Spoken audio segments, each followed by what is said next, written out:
got a word from Willie. I don't know what just happened. Took away. Gas for this. Get your money's worth now. I don't know what happened, man. Anyways, man, peace. It's another episode of Propel Talk. I got my dogs with me, man. I got Lake Charles legend, the Golden Foot. You know what I'm saying? They playing my dog on this 5 stars. We don't like that.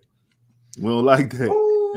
We don't like that. LC. LC. They know. Golden Nugget representative. You know what I'm saying? We got we got Ross in the building. we got the man, the myth, the legend, rapper, actor, podcaster, DMV affiliate. He the J Prince of the DMV. Cheddar Chaz in the building. I appreciate y'all having me, brother. I appreciate y'all having me. Man, we got Chicago, New Orleans legend in the house. That's half Chicago, half New Orleans. That's a shino. We got Chris Connor in the building. You know what I'm saying? What's up, Chris? What's that, yo? It's all good, bro, man. And you know me, the Uptown Dirty, man. I'm just here for a good time with my partners. We just kicking it. Lastly, before we get into the chat, before we get into the show, man, I want to say peace to the chat. Shout out to all the regulars. Shout out to everybody who watching on Twitter for the first time. Welcome home. You know what I'm saying? At some point, we're going to allow y'all to talk during this show. If you want to do that, you got to leave Twitter, go to YouTube, come holler at us. You know what I'm saying? But we appreciate y'all being here. Listen, y'all, about 4 days ago, Fletcher had a show with Willie Green, and I have not seen it. Oh, you ain't watching? I did not watch it, bro. I was hoping. I haven't either. You ain't see it? Ross, you seen it? Oh, see, y'all real good with that. That's dope. We get y'all genuine first impressions. Yeah. I was hoping we could watch it as a family. Well, but for real, Chaz, like, brother, I'm not spending any of my days just randomly just like watching a Willie Green. Yeah, watching well, what did he say? Yeah. Stop here. This can't miss. This is William Green right here. Like a book on tape to put yourself to sleep. For real. No, for real. It was real dark in the interview and like real Chris Hansen-ish. So I was hoping we could watch the interview as a family, you know what I'm saying, and we could, you know what I'm saying, just kind of chop it up and give our honest. I know you've seen it already, Chaz, but it don't even matter, bro. No, look, it's cool because I saw it so we could watch it. Get shot. Definitely said I left my wife at the hospital for that interview. Okay, see, that's not dedication. Well, y'all say, hey, bro, you know what I appreciate about the fan base, especially the people in this chat, bro. They just as sick as us. Like they sick. Some real sickos here. Yeah. I'm happy. I won't say happy, but it at least gives me like Dumars just did the interview during the Saints game. Yeah. You got this with Fletcher. At least they're getting out in public, showing their face, doing interviews more. I mean, under Griff, everything was so don't ask, don't tell. So at least we have like a little more going on from a media and like PR perspective to talk about. So, fine. Let me find a little optimism in there. Hey, bro, maybe we'll find a bright spot for the season, man. Maybe he says something, you know what I'm saying? Maybe he'll give them credit. I don't know. I haven't seen it, you know what I'm saying? But I'm looking forward to watching, bro. Shout out to Fletch. Shout out to WDSU. You know what I'm saying? We appreciate y'all for actually getting the interview. So, man, I'm going to just go ahead and let's see. Hold up. What the hell? There we go. At any point, you know what I'm saying, y'all stop me whenever, you know what I'm saying, y'all want to comment. For sure. Yeah, I can't wait. Let's go. He lying already. No, I'm just Hey, what y'all think about Willie posture right here? Y'all think he about his business right here? Nah, I feel like he dressed like a Boy Scout. I was about to ask Ross, how you feel about the shorts? I'd rather not. No comment. They couldn't have given him a better. Like it looks like a very uncomfortable chair or stool. Stool. Yeah. I'd have asked for a different seating arrangement. I believe if I was Bill. No shorts and hair snug. But I ain't gonna get into another man's like fashion. Why are my fucking contrast turned all the way up? Is my question. What is going on? Yeah. Nah. Chaz, nah. That's the Holy Spirit, bro. Oh, okay. Chill out. He was there. Yeah. Okay. That's good. That's good. We Don't need do it. Yeah. So we can get. Don't do that, man. We need it. Nah, but for real though, they couldn't have an interview in the practice facility. Like they only had a basement available. Like, you know, They probably ain't got no drywall in the practice facility right now. Oh, okay, they're doing some work. And it's just so right on brand that what's in the center of the background is a big old Saints logo. Like just so right on par. Like doing nothing to dispel the whole. I don't know, I really bro. don't care about Ross, this team, man. Ross, look at that Pelicans eye, then look at Willie's eye. I don't know, bro. Wait do y'all see Willie eyes though? Wait, just wait. All right. Oh, is it not? Hold up. My bad. Is it not? It ain't He's not playing. playing. Damn, my bad. Somebody said Willie's sitting on that hot seat. That's what it looks like. Oh yeah, it looked like they got the motherfucking bright. So you bought the beer at 11 o'clock. Right? Like you fucked up, right? Like that light is like bing, all Willie Green. That shit crazy.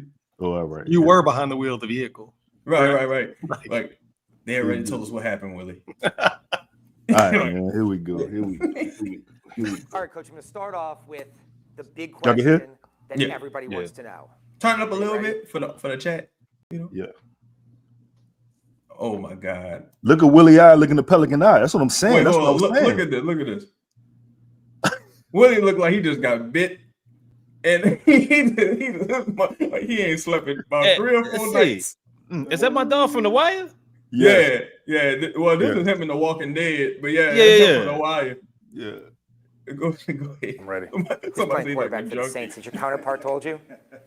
I don't know yet. I don't know. That's definitely a big question. I'm excited to see who's starting at quarterback. I had to throw that one out there since everybody in the city has asked me. I didn't know if you share a campus that maybe you could give us some insight. Just like Kellen Moore, no insight just yet.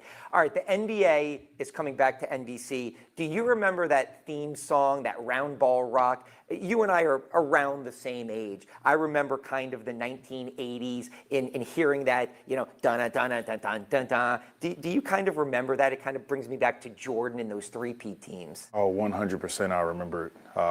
Those Sunday games, double headers, triple headers, NBA on NBC.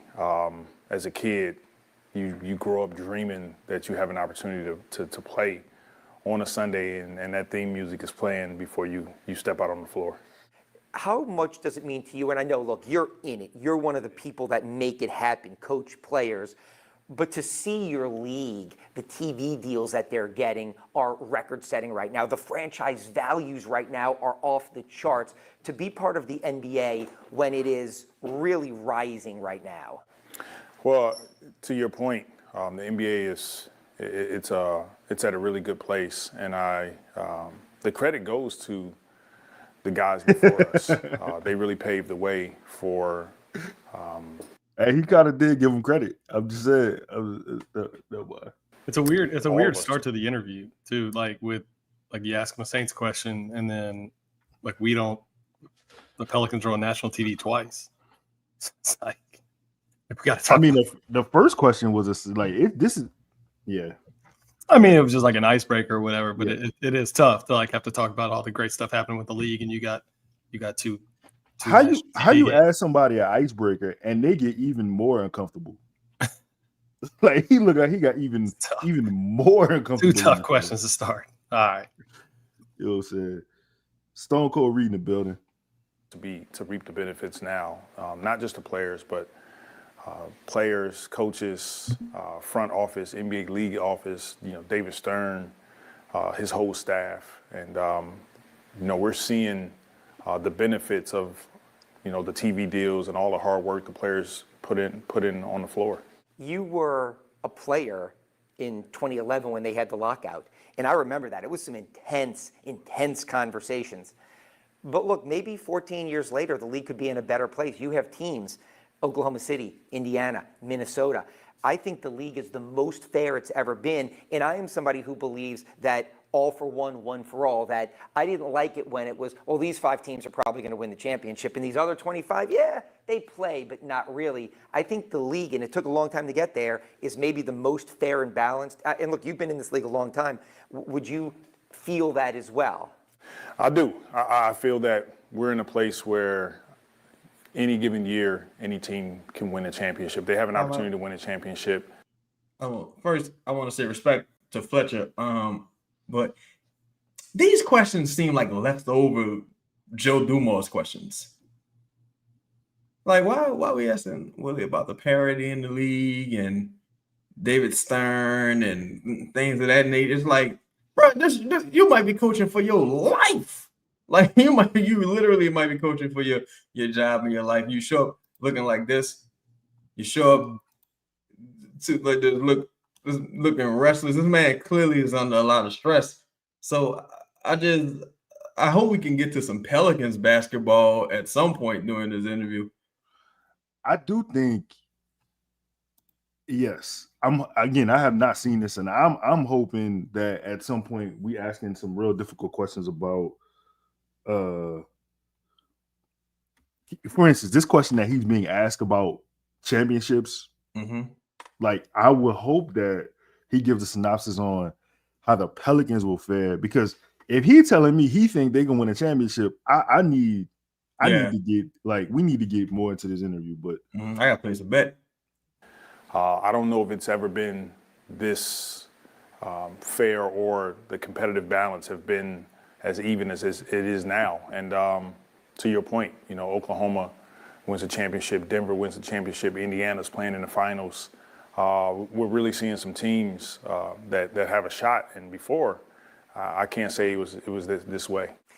Does that give you an opportunity to tell your players that, look, this isn't like fiction, or this isn't rhetoric? This can be reality. That if Indiana can do it, if Oklahoma City can do it, if Minnesota can do it, why not us? Why not now? Oh, absolutely. Absolutely. We're stepping on the floor right away with a competitive mindset. And you saw this season in the playoffs, those were competitive games. Those were physical games. And it was entertaining. It was fun to watch. And, we're definitely stepping on the floor first day of training camp and talking about it now, about, our standard and stepping out there and being as competitive as we can be. Pause. What is our standard? It's the intensity that we play with. It's the force. It's the competitive nature, spirit, and conviction that we bring. Inconsistent. What the standard has not been set. But that's who we are, Lito. You asked me as Will Green. You asked me what the standard is. That's our standard. So basically, we just saying things. We just yelling up, like bingo, like we just saying shit. We put joy on a wall in the practice facility. Gotcha. Okay, gotcha. We just took it off, but it was on there. Nothing has been implemented. We just giving our hopes and dreams at this point. Maybe he saying a standard that they hope to set. Maybe if I want to give him any benefit of the doubt, maybe it's a standard that he hopes to be setting moving forward with this being a newer regime. But he definitely ain't no standard to build upon. Shout out to damn, I can't remember who the comment was, but as Willie and Fletcher was talking about those teams, somebody in the chat was saying those teams were already ahead of the Pelicans. Like, those teams were good going into the season before they won a championship. Like, you ain't just about to win 21 games and then win a championship. That was Shelby, I believe. Shout out to Shelby, man. Yeah. Follw, what's good? What up, Follw? Man. Sorry for being late. The kid had to eat. Oh man, the kid got to eat, bro. Kids got to eat. Have you seen this interview? Hell yeah, man. Again, I think Chaz is on to something. Pause. Fletcher, dog, like you respect, but this ain't the Fletcher that I've had conversations with. Like this ain't. Yo, let's ask some questions that you really want to know the answer to, because this ain't it. It sounds like, and I don't mean to cut you off. It sounds like you saying these are we are saying these are like just layups. Yeah, this sounds like questions you would ask a first year, a guy going into his first season or something like that, just to get him, some easy ones to kind of get the ball rolling, rather than, a guy that's entering maybe the last year of his contract. We don't know what that is.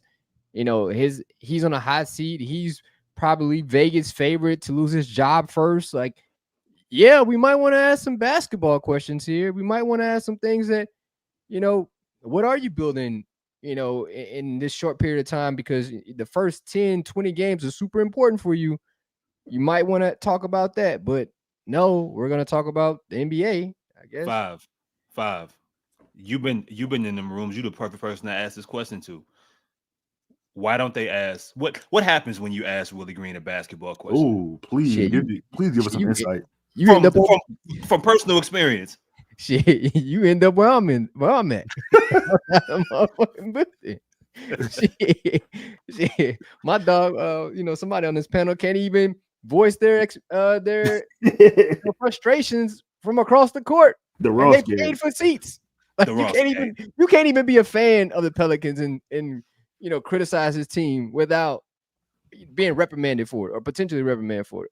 So, hey, let's not forget, you might just get kicked out of a practice that you wasn't even. You Justin? Oh man, it's tough. Crazy. I got questions about the questions being asked, but I'm gonna wait till the end because So you have a new executive now in Joe Dumars. You grew up in Detroit. He played in Detroit and was an executive in Detroit. Did you remember him growing up? I assume the bad boy Pistons when you were a little kid. Absolutely. How has that been? It's been fantastic. Joe has been great.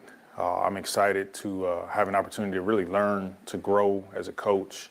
I grew up watching Joe. I grew up watching Isaiah and Vinnie Johnson and Lambeer and Rick Mahorn, and I can go on. But the Bad Boys Pistons, that was our team, and they did a great job of stepping out on the floor and being a representation of our city in Detroit. And so now to have this opportunity to work together, it's extremely exciting, and I'm looking forward to it. So Joe told us when we talked to him that he watched games with Zion, and he said, look, I played with Rodman, I played with Lambeer. They are interesting personalities. And he goes, if I understood how to get the best out of them as a player, I feel like we understand as an organization how to get the best out of you. He's called Zion the face of the franchise. How have your conversations with Zion been this summer? I know he spent a lot of time here. Do you think we are finally ready to see, I think we've all seen a lot of glimpses of it. When he plays, he is kind of that one-of-one talent, a sustained, maybe first-team All-NBA type player for this season. For sure. We're all aligned in our vision and what we believe Zion can do. Like you said, Fletcher.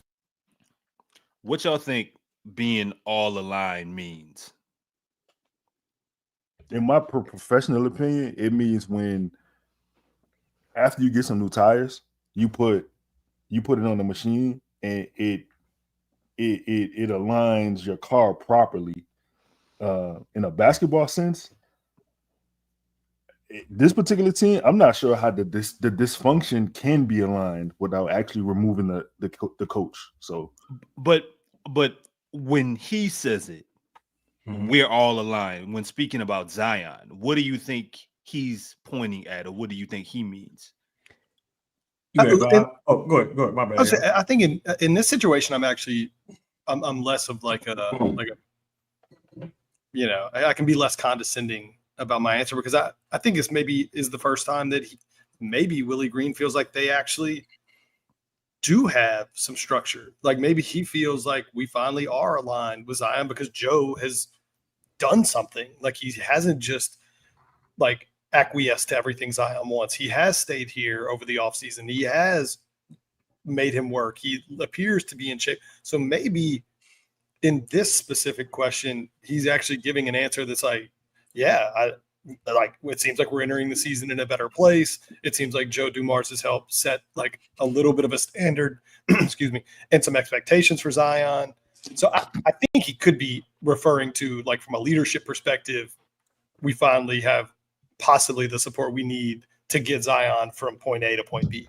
What, Ross, hold on. Before y'all go, Ross, let me ask you a question. Why is that?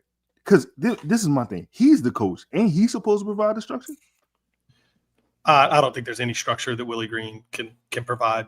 I don't think the player. I mean, look, I don't think the players have like a lot of respect from either a coach or a player perspective. Like, he's been here long enough. I just don't know that he's. Yeah, nah. Like, he needs for somebody of Zion's like personality and of Zion's skill set and of, you know, even some of his like non-basketball, like Zion's is not, I think is a little bit of an interesting case, right? Like, he's not just a total basketball head, lives in the gym. Like, he probably requires some kid gloves. And I think Griffin let him do whatever he wanted, and just that didn't work. I think putting that entire relationship on Willie Green is part of the reason you're at where you're at. So no, I don't. In that specific situation, like, I don't think Willie Green was capable of handling it on his own, and I think that's why you've seen a lot of the dysfunction. A huge part of it was David Griffin, but Willie is certainly accountable for a piece of that too. Before we move on, I just want to say is 930 something people in here. Shout out to the YouTube. Shout out to Twitter. If you following on Twitter, again, if you want to comment, you gotta, you know, drop it on YouTube. We gonna give y'all the ability to talk at some point in this pod. You're gonna have to cross over to YouTube. You know what I'm saying? You gotta have to get your AI on, cross over, and go to the YouTube, and then you can speak. But we'll get back to it. What's up, bro? What's your favorite crossover? Like favorite basketball move? Man. Go to. I saw this question. I think it was your boy. What's your boy that run the NBA account? What's his name? Brett, right? Brett? Yeah. Brett. Yeah, this question about, you know, what's your go-to move in basketball? What you rocking? I gotta go like in and out, pause, hezzy pull. I don't know why. It's it's right. Yeah. It's because it's one motion. I like mellow. I like mellow midi mid post jab side step. Yeah, because it's such a fluid motion, and it really don't leave no space. Like, once you bump, that defender gone. Yeah. And then you create the other space with the side step. Yes. And Melo shit was so he could dribble a ball, but it's literally he made space in two dribbles. Yeah. 6'8", what, like 250, something like that? I mean, bro, dude was just so nice. That's a good question though. Yeah. Shout out to Brett. Shout out to Brett, man. We're gonna get Brett back on the show also. What we was at? Willie Green. This is boring, but yeah. Seen glimpses of Zion stepping out on the floor and being one of one. And now it's just about doing it and being consistent. And if he is, you know, sky's the limit for him, but also our team. It seems like Jordan Poole. I don't. Ross, you're muted. He's still muted. They got him. The coaching staff got him again. Hold on, Ross. They got him again. Damn, I think your mic disconnected or something. Damn, Ross, I can't unmute you, son. They really got you. Damn, dog. Ross, leave and rejoin. Your mic might have been down. Compromise. They didn't cut the feed. That was cold. This is a joke. Bush league. Yeah. We're a regular season mode. We'll go ahead, Bob. Oh no, I wouldn't say that, but like, just this whole setup is really pissing me off, to be honest. Just from a standpoint of like visually, like, yo, you got this big ass Saints logo in the background, Like, you didn't think that, like, this is all bad. This is all bad. Like, just from a standpoint, like, think about like the natural viewer and they're looking at this, they would think that this is a Saints interview. You would think that he's on the coaching staff of the Saints. Like, if you just didn't know basketball, like, oh, who is this dude that's pulling up in khaki shorts? Bro, you're in shorts. Shouldn't y'all be on a basketball court?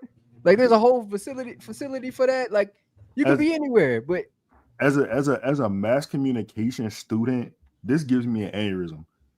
I'm looking at the display. There was no effort put into cleaning none of this shit up. Like, bro, the lighting is terrible. They got him in the press room with the press chairs in the background. Bro, what? Why is the fucking door blocked? What is that? What's happening? Like, oh yeah, let's just push it off to the side. Like, no, we're not gonna clean this up. Man, Willie Green bring everybody performance down, bro. It's crazy. What you were saying, Ross?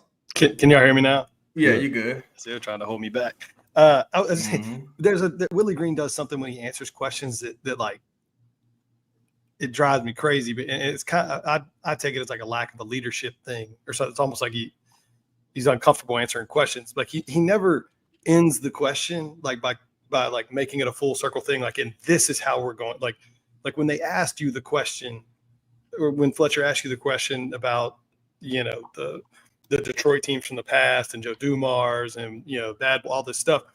Why wouldn't you end your response by saying, and here are some of the things that we're going to implement right now, that we're taking away from that right now. We've already started to do X, Y, and Z. They ask you the question about Zion, and is this a season, you know, based on the relationship that Joe Dumars seems to have with him, or he's trying to implement with him. And here's what we expect from Zion right now, straight out the gates. He's going to be healthy.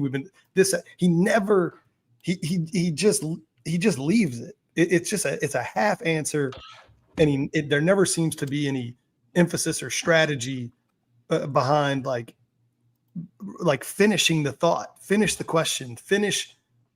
How do you implement something? How do you bring this back to your team? How does this make you better as a coach? How is something going to make our team better? How's it going to lead to win? Like, give something. It's just. He just answers a question. It's like when you ask your kid, "Hey, did you like lunch?" and they say yes. It's like, well, what'd you have? What'd you have? Like, what'd you like about it? Right. Just there's nothing. His answers are just so bland, and it sometimes leads me to believe, like, are you a leader? Are you the right person? He just hadn't gotten better at some of this stuff, and it can be frustrating. Grubb said his answers had. Shout out to Grubb. Grubb said his answers had no conviction, and it's crazy because like he's the guy who's preaching play with force and joy and compassion is all this other shit, and he's giving an interview like he's dead inside. I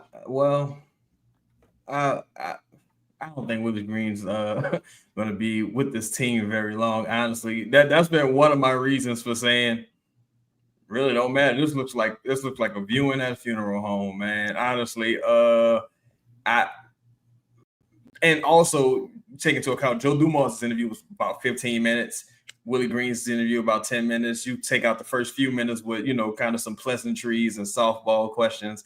That's like, to me, the writing's been on the wall this entire offseason. The fact that he's just now speaking, he didn't speak really post-draft necessarily, didn't really speak when they made all these new additions. Like, yo, how's it feel to have a guy from your old team, and maybe they'll get to it now, and Jordan Poole, you know, he came from the Warriors organization, won a championship. It just seems like he just, you know, he knows the writing is on the wall. They know the writing is on the wall, but we got to go through all these this perfunctory like charade until he's ultimately gone. And yeah, that, you know, kind of just is what it is at this point. And one of y'all said it earlier. I don't know if it was Chris or you, Chaz, but it's like it feels like this is a first, like, oh, we got this new head coach. Like, yeah, that's fine. It's a field introductory. It's like, why does it like he's been the head coach for a long time? Like, you should have gotten better at some of this stuff. Like, man, if I was fighting for my job, I know I'd be up there making it seem like, hey, we about to rip the league apart this year. Like, you just seem like I don't know. Run the damn thing. Run the tape. And maybe WDSU did get it right. You know what I'm saying? We talking about how grim it looked and how dark it is, and like maybe they did get it right. Look here, Charbonnet Funeral Home. That's how it looked. If everything's clicking, maybe a really nice compliment for Zion. When that deal happened, look, everybody loves CJ. It kind of broke my heart to see him leave because I know how much he gave to this community and to your organization, but you played in this league and you know it can be harsh realities at times. What can Jordan Poole bring? Because you just missed him in Golden State. But in Washington, I know that wasn't a team that was hyper competitive, but his numbers were off the charts. How excited are you to have him, and what can he bring to this dynamic? I'm excited. I'm extremely excited about Jordan Poole.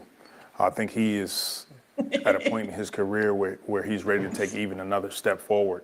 And, just talking to him, his last couple seasons in Washington, him having the opportunity to come here and play, with a competitive group, he's excited. He's a dynamic scorer. Pause this for 1 second, Lito. He learned under.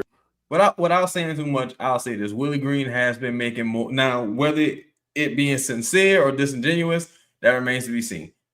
But he has made more of an effort to reach out to guys this past offseason and try to hey, you're gonna be. You want to go see the movies? You want to go see weapons? He has been trying to build some camaraderie. I don't know why it takes this long for him to do it. Bro, he the coach. I know it's weird, but because I think too. I think he might be at a point where it's like, yo, damn, my partner's gone, or my main partner, my bodyguard is gone. So now I gotta start making some new friends. So he's been trying to reach out and work with a couple of other guys this off season. That's something I heard a few months ago. Chaz, look, hold on, man. Your coach calling you randomly, asking you if you want to go to the movies is insane. Hey, marriage in town. Yeah. You want to right? Want to go catch a bite to eat? Hey, what's going on, man? This is crazy. Hey, you seeing On Call Saul? You're like, what? Who is this? This is Willie. That's crazy. Yeah. No, but coming from him.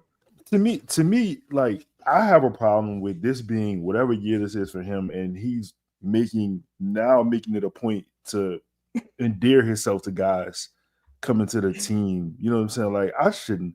This shouldn't be something we talking about. This shouldn't even be a point. If you've been on a team, the first thing that happens is bro, an introduction with your coach, dog. Yo, I ain't gonna lie. I just because I read Flight Mizok, his comment, and the first thing I thought about was Joey Greco with cheaters. Having the little side thing, and they were like, yeah, so we followed John here to this Chick-fil-A, and we're gonna confront him now. And they were like the confrontation. Willie Green looked like he got caught. Hey, Peter Guns, you cheat too. Right, yeah. Peter Guns. Hey, last point about this before we move on. My dog said he was extremely excited, and his face never changed. No. Lala elite. Lala is elite. Willie Green really got Willie Green a hell of a poker player, must be. He got that stoic Dexter face. I love it here. Boy, y'all lucky I ain't got that funk flex. Oh yeah, he lied. Yeah, joint. Oh man. The guys in Golden State, I was there as an assistant coach, so we're excited to put it all together. You've got guys like Trey and Herb. I think, at least in my opinion, and again, it's just my opinion, I look at those guys, you all drafted them, you've developed them. I feel like they are foundation pillars of the success that you hope to have. How do you look at them coming off an injury and what they mean to your program? They mean a ton. To your point, they started their careers here. We've watched them grow. They're both two dynamic big wings, and that's what the NBA is about, guys that can step on the floor, that can guard multiple positions, that can rebound, that can make winning plays. And to add to that, And this is really what you start with. They're high character pillars of our organization. And so we love Herb and Trey. We're grateful to get them back and get them healthy. All right, hold on. So he just gonna sit up here and lie to us. Yes. What did you identify the lie as, Five? What was the lie in your opinion? Anything he said positive about Trey is a lie. Oh, but yeah. Kind of goes without saying, yeah. Like the fact that he said we saw him grow, brother, you did everything possible to stop his development. Like you was the best defender in the NBA for Trey. I mean, you could, if this was like a courtroom, he could argue like, yeah, I saw him grow. It ain't he didn't say I helped him grow. Right. But he did say we saw growth. But it wouldn't imply, coming from a coach, it would imply that he helped or facilitated in some way Trey or anyone else's growth or Herb's growth. Nah, he did nothing of the sort. There's no indication that he helped them at all. Do you guys think that his relationship with Trey improved last season? Just strictly on, I get the injuries and the fact that they were out of creators for certain parts, and like Trey had to, in some respects, show what he could do a little bit more with the basketball. But do you think that alone and some of the freedom that we saw Trey play with, did that? Because I didn't hear much really negative about Willie and Trey last year, to be honest. And that's saying a lot for how bad the team was. But nothing about last season. If you had to play devil's advocate, does that show an improvement in the relationship between Willie and Trey? No, he got paid. He got paid. You follow the money. Like it was nothing he could do anymore. I think sometimes you could be cordial, you could be professional, but I think with some instances the ship kind of sailed, and I think that's one of those instances to where it's like, well, anything you could have done for me in the past, you probably cost me millions of dollars at this point. You probably already cost me money. So that damage can't be undone. You can't unring that bell. So I think at this point, Trey's professional, classy guy. He's not gonna, rock the boat too much. But I do think that relationship is I think they could get to a good place where they could coexist. But I don't think it'll be. I think the ship kind of then sailed with Willie, because Willie kind of is who he is at this point. You know what I mean? I just don't think he garners that respect from the locker room. Maybe he's a good guy, but he probably doesn't garner that respect from the standpoint of this is our leader. This dude knows what he's talking about. Etc. Hey, it's 1,200 people in here. Somebody give me a like count, man. For sure. We appreciate y'all tapping in also. Jesus Christ. For real. Not enough. As far as your young guys, you added 2 dynamic guys. I know Joe was raving about being able to add Queen, gave up a lot for him, but fears the dynamic young point guard. I saw somebody, for all the criticism that people have, then people say, but these are 2 of maybe the 5 to 7 best players in the draft. How do you integrate 2 young guys when you do have some guys who are ready to win right now? Is that going to be, I want to say hard, but is it going to be an interesting dynamic for you to make sure that their development is on par? I was saying David with the lights. Appreciate you, David. Yeah, it's a balance. It's a balance of making sure that we continue to develop them, continue to have communication. Quick pause. The thing. It's funny because they asked him about difficulty integrating new players or just players in general in the last press conference with DeJounte, and he had the same answer. Oh yeah, it's gonna be difficult. It's gonna be hard. It's bad. Like he's not a confident guy. He doesn't exude confidence, and that's when you kind of saw the back and forth between him and DeJounte. And DeJounte was like, "Nah, it ain't gonna be difficult. No, it ain't. It ain't gonna. Will Green not a self-manifester. I just don't think he has strong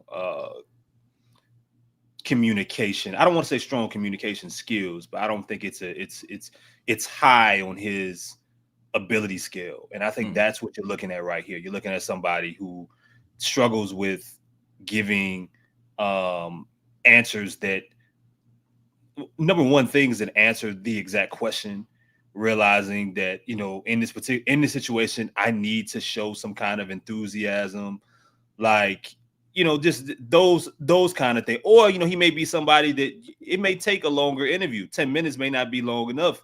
You know, he might need 30 minutes to kind of warm up to somebody and really speak freely.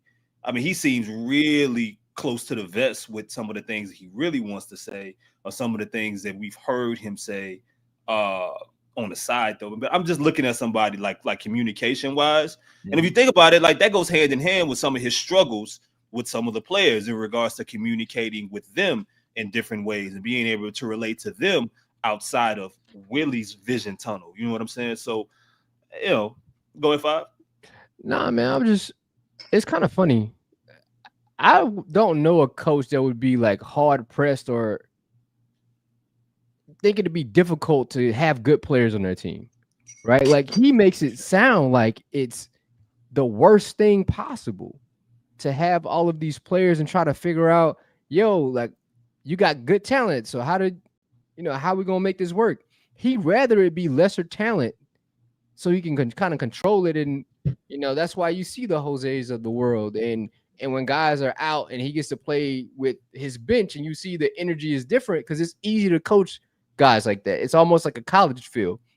If you just play harder, then you'll get wins or you'll get close to winning. It's an easier thing when the talent is there. Well, they're already good. Now you just have to figure out a way to get those guys to buy in and try to win a game strategically. And that's not a strong suit. So it's just funny to me when a guy says you get all-star level talent on your team and it's hard to integrate that into what you're doing. That's crazy to me. Like 5, shouldn't it be exciting? Shouldn't it be like, you know, like not just gonna be difficult. It's gonna be, man, I'm intrigued. Or even like if you don't know, even if it's like it's a work in progress, you could be like, man, it's a lot of moving parts here, but I'm excited to see how it all works. There's so many possibilities. There's so many different ways and routes and avenues we can go. You know, you could have brought up pick and roll with Zion and Jordan Poole. You could have thought about the 3-man between Jordan Poole, Trey, and Zion. You could have thought about Herb playing guard so you could have talked about all of the things. And it's gonna be hard to integrate these guys. You gotta have vision for that though. Like when he asked him about Queen and Fears, and he said these are the top, I don't know what you say, top 12 players in the draft, and like if I'm a coach and I had that kind of ability on my bench, like they rookies, like I'm excited. Like I've got schemes, I got ideas. Like I have an idea how I'm gonna implement them before they even on my team, just simply from scouting them, right? He just like, yeah, man, you know, it's exciting. Like, bro, like what about it is like what about their games is exciting? Like, I would like for him to go into detail and tell me, like, what is it that they will bring to the team that I can? But the answer is like we all know. You gotta ask that though. Yeah. But look, but at the same time, we all know the answer to the question. There's nothing he can bring out of them. There's nothing. It's what's interesting for me, and it's why I go back to the way he answers questions. It's like either I think he doesn't know, right? Like I think he doesn't know how he's going to integrate, and so he's just not very quick on his feet. Like he's either a bad liar or he's just not very quick on his feet, or both. Because again, I go back to this, like if you were in like a job interview and they were like, "How do you handle conflict?" and you were like, "I handle it all right." Like, you know, do you have an example? Like, do you have an example like of a time that you had to handle conflict? You'd be like, but I'm just pretty good at handling conflict or whatever. It's like, all right, well, you have any? And for a guy like Willie, that anytime you ask him, you know, what is your standard? Like what we talked about at the beginning of this, where it's always about, well, we're gonna play physical and with high energy and enthusiasm, and it's like, then just say that here. Like right. This is the easy opportunity to be like, we're really excited about how high energy Jeremiah Fears is, or how Jordan Poole can bring all this energy with the way he plays, and he can get hot and he can score the bat. Like you don't even, like for me, just give the coach speak with a little bit of enthusiasm, And that might carry the weight in an interview like this. You don't have to go into detailed X's and O's, but just act like you even care about coaching the team, or you even care about at least building the skill, which is the, playing hard, enthusiasm, all that crap he always talks about. Like, you're not even building that skill with your players. You're just saying those words, but there's nothing but you're not actually building the character traits that will lead someone to go out there and play with high energy and high enthusiasm and physicality. You're just saying the words, and it's obnoxious. Hey, Ross, yelling out shit, bro. Yeah, you remember when you were in grade school and your teacher was teaching you how to write a paragraph, and she says start with the main idea and then provide 3 detailed sentences about the main idea, and then you close it. He just says the main idea and that's it. We just close it. That's what I'm saying. He just all right, that's it. No context behind nothing, no details, no nothing, just the main idea. Move on to the next question. You know what? I gotta interject. Because hold on. I've known Willie Green for a long time. Willie Green plays for high stakes. Willie Green plays for high stakes. This man's walking the tightrope. This man doesn't want to, doesn't want to be too much this way. Doesn't want to make any false promises, And truthfully, I think I've seen Fletcher conduct better interviews, and I've seen Fletcher kind of poke and pry a little bit with different people. He came out the gate with Joe Dumars, look, so what we doing here? What's up with old boy and his situation, etc. This seems like such a telegraphed layup interview that it gives nothing's really challenging Willie Green, kind of forcing him to think off the cuff. To Chris's point, and to Lito's point as well, it's I gotta ask you everything that you want to say, period. You can't, let me also include this. You can't sell me on your vision for this year. You know what I'm saying? But it all goes back to knowing who you're dealing with. This guy is just Willie Green's the nanny cam. He's not even the nanny, he's the nanny cam. He's just here, and the players, they know what they're dealing. Because imagine you being the player in the locker room, you've been dealing with this for years. So it's all on you. You're in that foxhole. So I think this is just more confirmation of the milquetoast person that we know Willie Green to be personality-wise. Bro, my bad. No, my fault, Lito. I was just gonna say, I think Chaz is on to something. I've been in some meetings, let's say the last 4 or 5 months, right? And it's been you're dealing with some CEOs and you're writing I've been writing some scripts about them talking to the media, essentially talking points. Mm-hmm. And they're given to the CEO to say these things in front of a camera. Right. Now, we give leeway to the CEO to provide context, and we do give context of what he can or should say or things he should stay away from. It seems like Willie might get these talking points because he's going to get these questions beforehand, right? Of course, I think we all kind of understand that part. But he just says whatever the main thing is, and that's it. And I think that's where we're kind of taken aback. Wait, you have no say so about what you can say? You have no leeway about, but also I'm gonna say this. Nah, he just sticks to the script the entire time. And I think this is what we're seeing is a guy that just saying what he's supposed to say, thinking that it's okay, rather than showing some semblance of a personality, which I don't think he truly has. Yo, he has got the personality of a sheet of paper. He is like watching grass grow. Y'all Chaz made up a point about, shout out to Fletcher again, trying to give him, and I feel what Chris saying about the interview you gotta ask, but fuck, at some point you gotta say, dog, this is your time to talk. You don't give interviews you speaking, bro. I think that he gave him this layup, and he's still bombing the interview, bro. He bombing. He doing such a terrible job. It's almost as bad as his coaching. And the other thing, bro, y'all remember last year? It might have been last year when I think after All-Star break they asked him about his starting lineup, or maybe it was the year before, and he was like, "I'm gonna kind of keep that close to my chest." Why everything gotta be a fuck? Why we gotta guess? Like, bro, it's just like what? I don't know. I don't know. I'm my bad. Neither does he. Neither does he, big dog. He can figure it out, man. Things that they're doing really well, the improvements that they can make, but making sure that they play through some of those mistakes as well. That's how guys get better in this league, and we're extremely excited about both Jeremiah and Derek, two really fantastic young players that we feel can make an impact in this organization. How talented is the Western Conference? Look, you played in this league for a long time.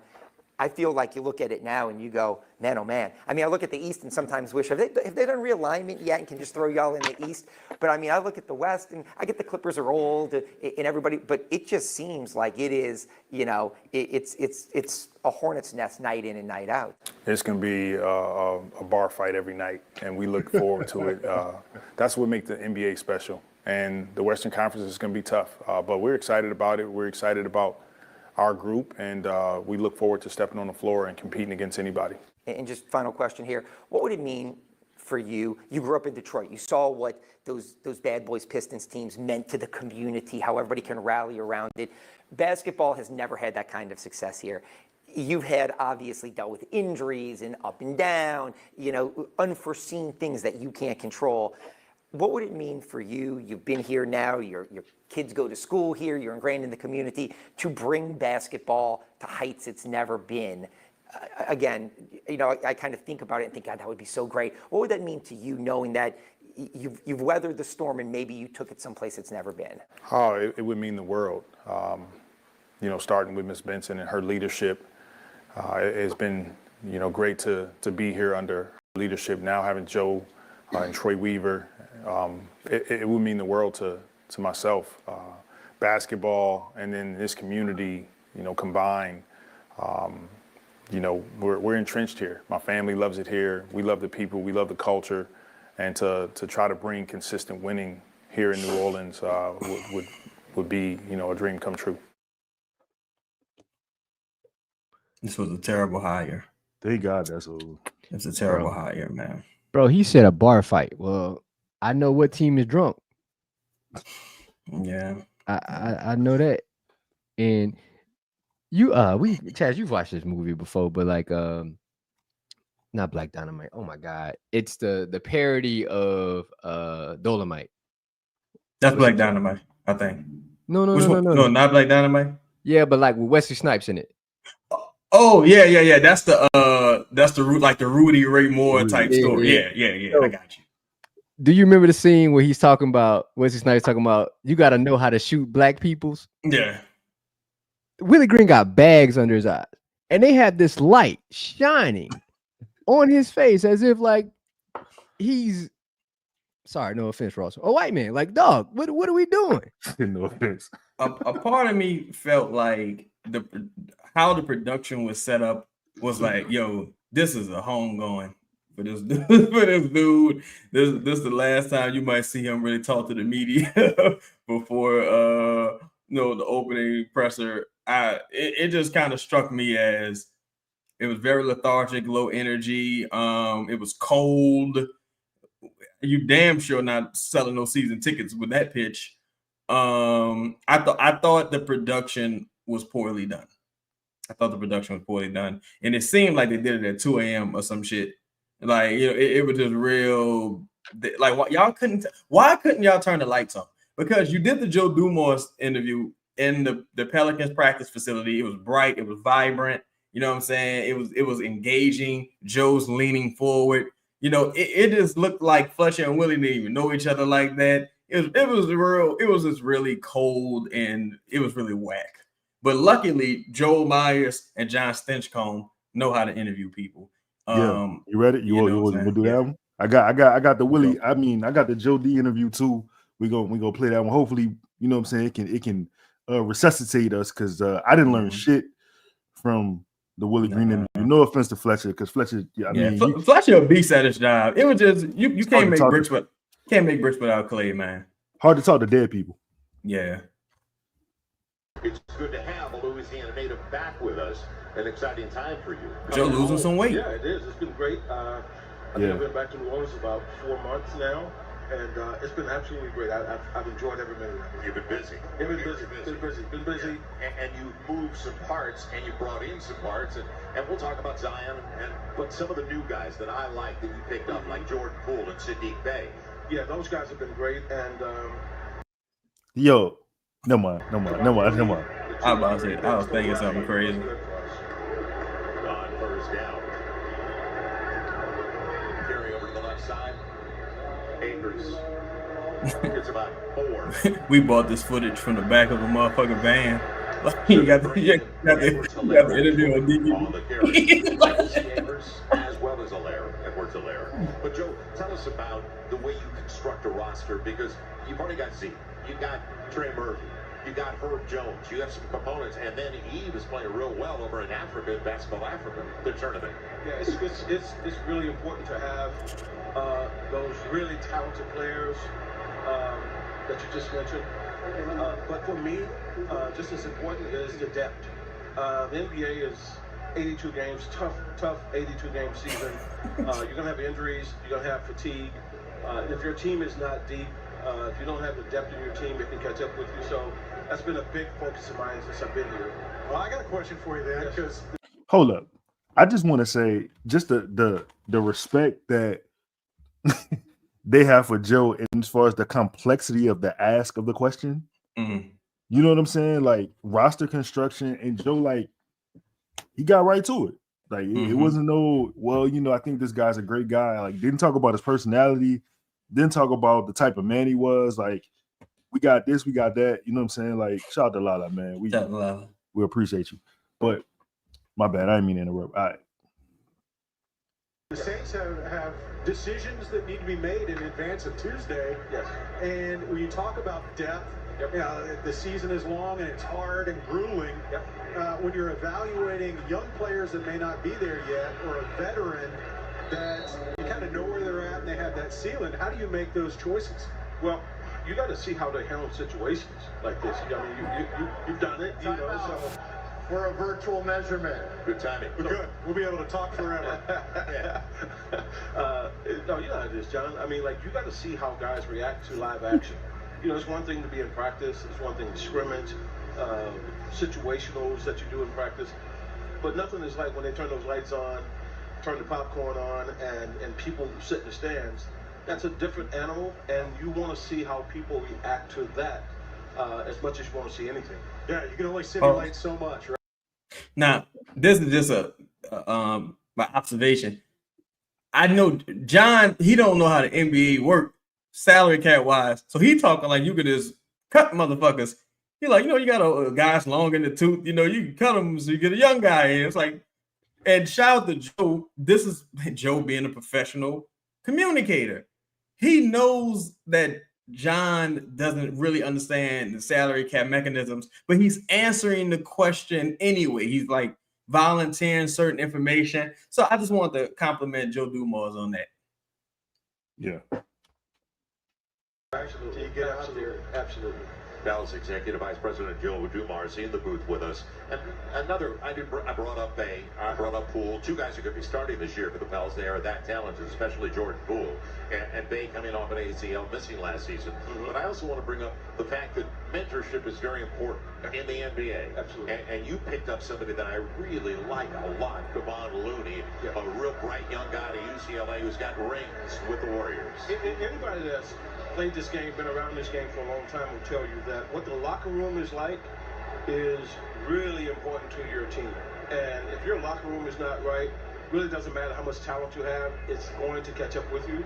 And so guys like Kevon Looney, Sadiq Bey, those type of guys coming in, Jordan Poole, I mean, ultimate pros, grab young guys, put them under their wings. You know, challenging the ruling on the field that the runner was down short to the line to gain.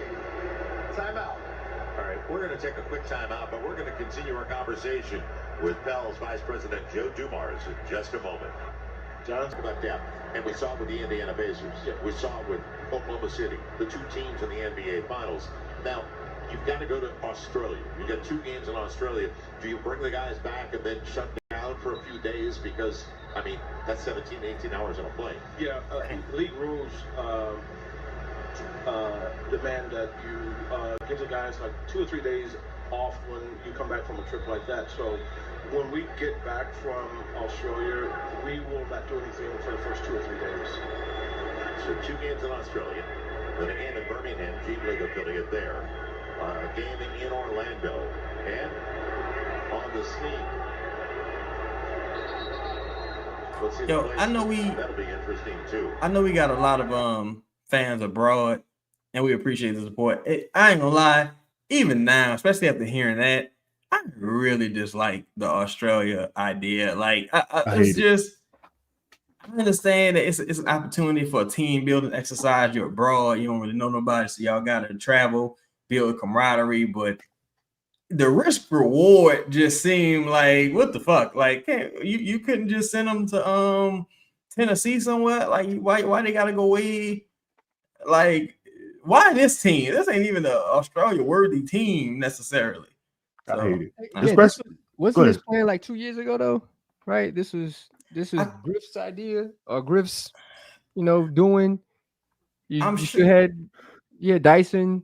Right, like that was one of the. It could have been one of the reasons, because I'm sure he a part of it. Because I know Steph and them, I think they went to New Mexico.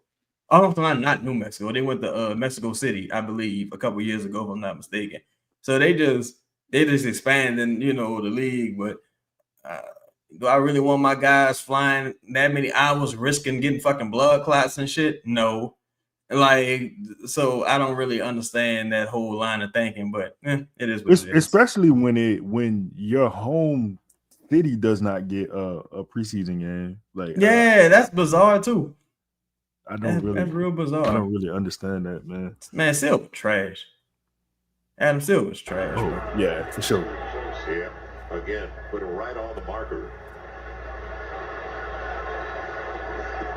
Saints need a number 1 receiver. Right, that's what's coming. We know that. A quarterback to throw him the ball. That's crazy, Joe. That was crazy. Yeah. Fans are not happy about it either. That's what's hard. I know the fans at home can't. That boy Traquan Smith keep a job. If you're in the dome, you don't know what's happening. You're just kind of looking around, waiting for somebody to tell you. They don't put it on the screen, John? What about a tush push? Come on. But usually you see the crew running out. Joe Wiley. Tush push, come on. Virtual measurement. And will we get another challenge? Who says get a first down on it from Sean Payton? Give us more time with you, Joe. Somebody said something that was made a lot of sense. They was like, how the fuck the virtual measurement wrong?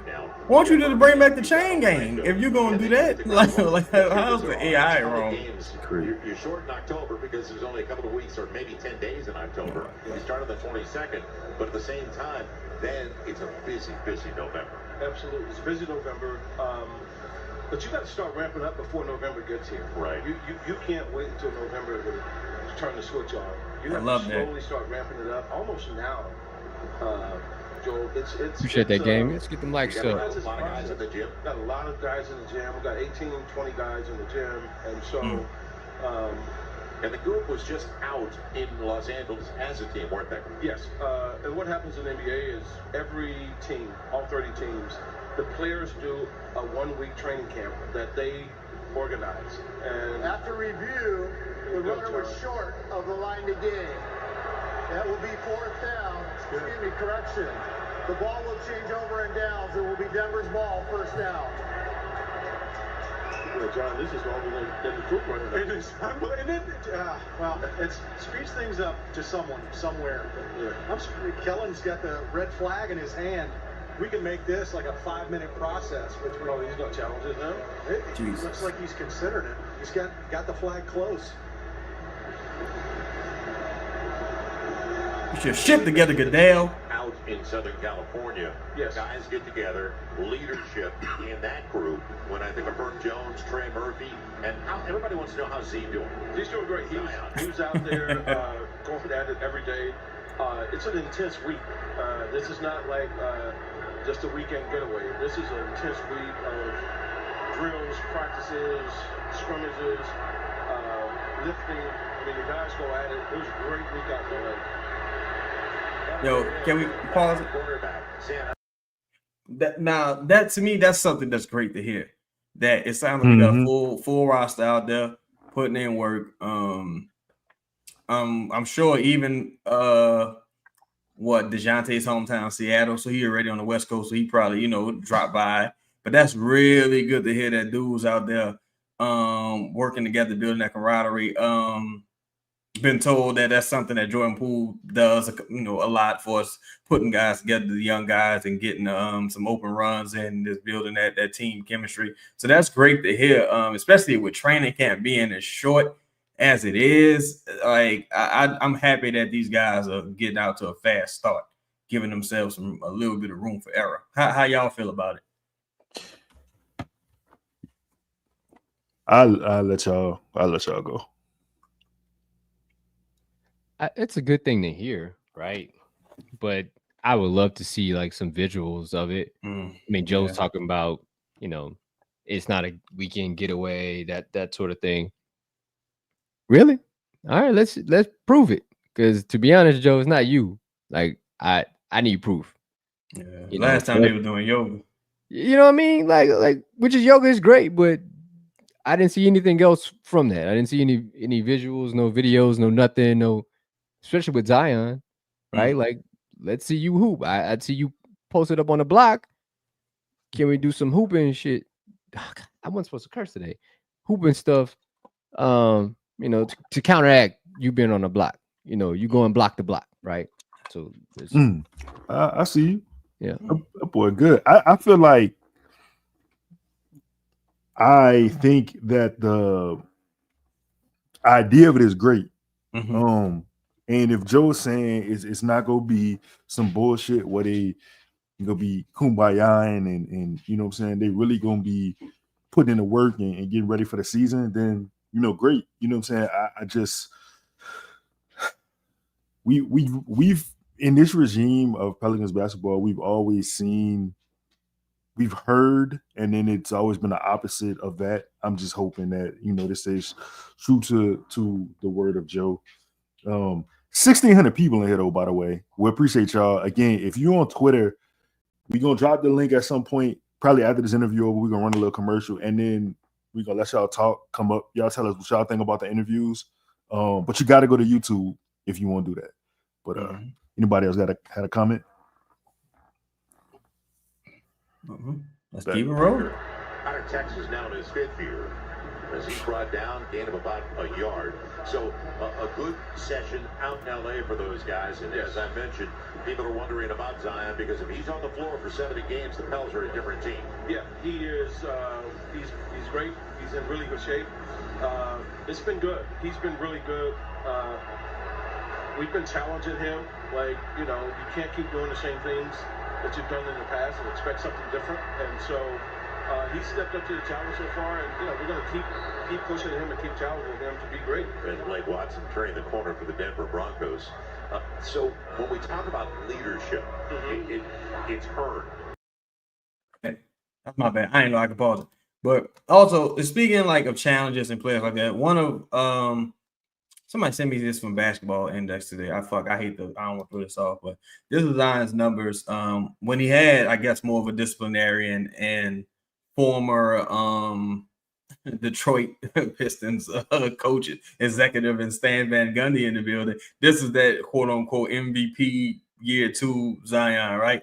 Shot quality D-, but like the dude, like it's ridiculous when you really think about it. This was his first All-Star season. Rim shot creation, A+.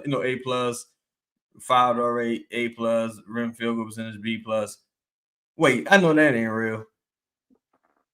Jesus Christ. All right, so rim shot making efficiency A+, finishing talent A+.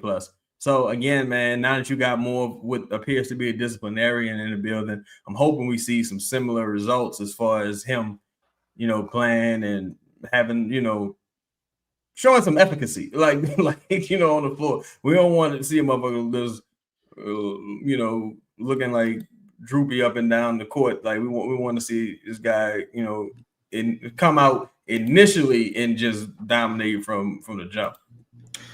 I do want to say something about Joe that I find, or that I'm learning as time goes on. So Chaz, you mentioned, and I've heard this a lot with Joe, like him being described maybe in this situation as a disciplinarian, which could be true, but I almost feel like that might be typecasting him a little bit, right?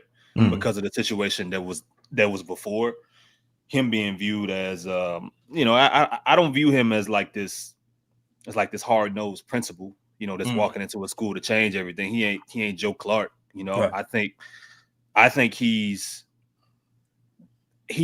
somebody that's trying to build like actual relationships and not turn a blind eye to things and just being real about shit. Like if I see something online, I got questions about it, I'm gonna call you, or the next time I see you, or if I see you not looking right, I'm gonna ask you what's going on versus he'll figure it out, he'll be all right. You know what I mean? Or, that's just Zion being Zion. And I mean, the only way you can really break these habits is by having these conversations and, and being real. Like, yo, what you've been doing consistently it's not going to change your future. It hasn't been working for you. So I think that alone, I think makes a difference. Just anybody that's, we talk a lot about accountability and how important that is, but you got to acknowledge shit as well. Like, like part of holding someone accountable is acknowledging that I see this, is acknowledging that I'm going to continue to be watching. And every single time I see something, I'm going to mention it to you. And that also built the relationship with the person and said, all right, like this dude really, like he really trying to change some shit. He really on me about this. All right. Versus, don't nobody care what I do around here. I do what I want. I'm 25. I'm Zion. Oh, my bad. In the NBA. Yes. So you see the guys like Trey Murphy, who's fully invested in Herb Jones, and I like what you do with Herb. You let him know, we want you here for the long run. Absolutely. Is that the key with a city like New Orleans? We've seen Oklahoma City, smaller markets, guys that absolutely want to be here. Yeah, you and I had a conversation a few weeks ago about this, Joel, and I've said to guys, like, look, if you don't want to be here, man, like, come by the office, man. Let me find a home for you that you really want to be, because there's no sense in me having you here if you don't want to be here. Like, if you don't want to be somewhere, John, you can't be your best. Right. No. Y'all believe that? Yep. That part I believe. I believe Joe believes that. I'm not saying that the players will, freely say freely say, hey, yo, I don't want to be here, that sort of thing. But I believe Joe wholeheartedly believes that. As he was saying, I was like, yeah, he could get you up out of here quick. Ross? Yeah, I agree. I think I think when he took the job, there were probably some conversations, like, or just maybe even one general conversation of like, hey, look, if this ain't for you, like, that's cool. Let me know. We can work that out. And I think we're thinking about it even from a player perspective. But I mean, look, you've already seen him make a lot of changes in the front office. I think that carries over to not just players, but to anybody involved. Like, hey, if you don't like the way we're going to do things, just swing by. We figure it out. I think it's an interesting comment, like, but it's not like new necessarily, because I mean, we can go back to even. I posted online, a lot of people were like excited about the comment, but it's kind of like when David Griffin say, look, man, you either you're all in on the team or you're all out. And it's like, yeah, when it's time to put rubber to the road, now we're gonna see. I think with you about to say something, Ross? No, I was gonna say, yeah, I agree. There has to be action to follow up like a strong statement like that. But I think he's already taken steps towards some of that action, right? Like, and so I'm hopeful that some of the changes made in the front office or what have you is going to carry over to the team, because probably not gonna have players walk in his office and say, hey, yeah, I'm not about this or whatever. Like, but you've got to be able to, from a leadership authority perspective, be able to look at it and say, oh, no, hey, I know, I can tell by the way you're playing or the way you're acting or what you are or are not doing that we got to get you out of here. So we've said it for a long time, Chaz. Like, it's really about the name on the front, not on the back. For a team with such little success historically, there can be no untouchable. Like loyalty. There's no loyalty on a bad team. Like we're changing everything. Everything has to change because we've been so terrible. Thank you. Everything should be on the table all the time until this team proves that they're worth some long-term stability. That's just how I feel about it. That's what made me think about when the more you see like the DeJounte videos popping up, the more you can see that. Because again, just doing the timeline, doing the knowledge on the timeline, it's like Joe Dumars. I think on this one he was like, yeah, I've been in New Orleans probably about 4 months now, but he was there about 2 months, or at least a month when DeJounte made those comments. So there was absolutely a conversation had pre those remarks.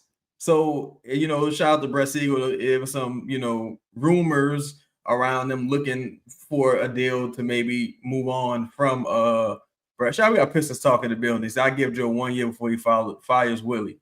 Hey man, some people give him 1 week, 1 month. Shout out to Pistons talk. You gotta wait that long. Yeah, I wait that long. So we'll see. We shall see, Joe. You can. It actually makes your team worse. It makes your team locker room. It sucks out of your locker room and all. And so every guy that's here, Joe, has sat down with me and said, I absolutely want to be here, Joe. Yeah, and I know you and I have talked about it. Yep. So you had that conversation with Zion. Oh, right away. The first conversation I had. I'm like, do you really want to be here or not? Because if you don't, let's go ahead and get this done right now. Let me figure out. Yeah, let's do that right now. No, I want to be here. This is home for me. Like, okay, we can start from there. And now we can go somewhere. It's 4th of the yard. Timeout. That's a strong. That's a strong thing to say on that. Like, national. He's putting a lot of. I mean, he's still like. I don't think he's taking it easy on Zion, and I think it's a good thing. But even in this interview, he's made 2 or 3 comments about like earlier was, hey Zion, like the way you were doing things before ain't working. Like, it ain't working. You're gonna do it my way now, and then like he went. He gave you extra on that question that he probably. Either didn't need to, or you go ahead. No, my bad. Joe is tapping folks' chest like with the backhand. Like, hey, what's up with you? What's up with that? Like, you trying to go with? Let me know so I can make these arrangements rather than trying to build around. We can go ahead and stop this nonsense now. We ain't gotta make no. You don't have to be no fake friendships. It ain't gotta be none of that. I ain't playing no piano for you. Fuck all that. You trying to be here? Great, cool. Now my only concern is, Joe, that's easy to say when you know that it's hard to call the bluff in this situation because he can say, "Oh yeah, motherfucker, don't want to be here. We're gonna hang him out the balcony. It is what it is." Then it's like, well, bro, even if DeJounte said, "I want to get out of here today," you can't trade him. Or if Zion say like, "Yeah, I don't like this bitch." It's like at this point, it would have to be some type of deal to where, like, all right, look, this is what you got to do to get to a part where we can at least make this mutually beneficial, like, to where, I can at least get something decent in return because they never was really going to cut him. Because no matter when you say, like, oh, we could have just, I think he said in an interview, right? Like, yeah, we could have just waived them. That's why we ain't waived. Like, you were never going to waive. That just wasn't going to happen. You want to say something, Chris? Yeah, what I'm hearing is if you got a problem or if you want to be someplace else, I don't want to hear it from anybody else. Right. I want to hear it from you. Like, you know what I'm saying? Right. I want to have that conversation. Don't be telling other people. Don't be like, because I'm making it clear now that here's how I view things. Here's my perspective. Come to me.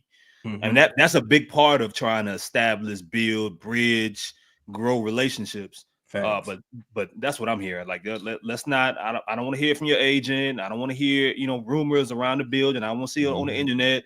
I want to hear from you. Right. That's good perspective. That's good perspective. For real, because like a lot of times, people get disgruntled. What they do is, I'm gonna holler at Ross. Man, I can't. Man, fire tripping, bro. Like, I don't like this shit. What you gonna do? Man, I'm just gonna play it, bro. Nah, like, let's talk about it. You know what I'm saying? Like, let's talk about it. You don't want to be here, cool. Like, I'm not saying I'm not even saying he's saying he'll take the loss in the situation, but now at least I can look for deals for you. Right. I got an open door policy. Like, you know what I'm saying? And maybe with Griff being such a bullshit artist, you feel like, what's the point in talking to him? Go ahead, Ross.